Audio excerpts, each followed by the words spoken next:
Donc à la cantine de France Télévisions, on était tous espacés les uns des autres, ce qui était visuellement un petit peu bizarre.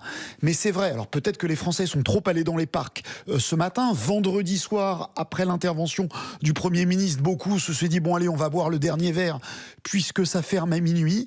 On sent qu'on est dans le week-end où les comportements changent, mais c'est vrai que peut-être ils n'ont pas changé assez vite et que peut-être il fallait être plus alarmiste. Et nous, on poursuit dans un instant, 9h11, le fil info tout d'abord avec Lauriane Delanoë. Face à l'épidémie de coronavirus, le gouvernement reporte l'application des nouvelles règles de l'assurance chômage. Report au 1er septembre. Annonce de la ministre du Travail Muriel Pénicaud il y a quelques minutes. Une mesure pour accompagner les travailleurs précaires. Elle indique aussi qu'un système similaire au chômage partiel va être mis en place pour les personnes qui travaillent à domicile, par exemple les assistantes maternelles ou les femmes de ménage. Décision alors que la situation se détériore en France. C'est ce qu'affirme le numéro 2 du ministère de la Santé, Jérôme Salomon.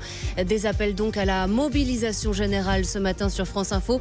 Il faut appliquer les mesures barrières. Si elles ne sont pas respectées, le gouvernement sera contraint de passer à des consignes de confinement plus dures. C'est ce qu'affirme la secrétaire d'État Marlène Schiappa, invitée tout à l'heure de France Info. Aujourd'hui, les écoles, les crèches, les collèges, les lycées, les universités sont fermés, sauf pour les enfants de personnel soignant. Un service minimum mis en place.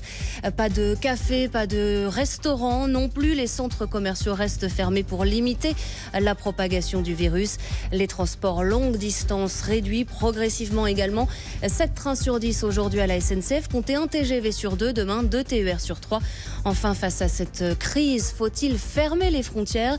Emmanuel Macron va en discuter dans moins d'une heure avec la chancelière allemande Angela Merkel et avec la présidente de la Commission européenne. Une réunion par téléphone.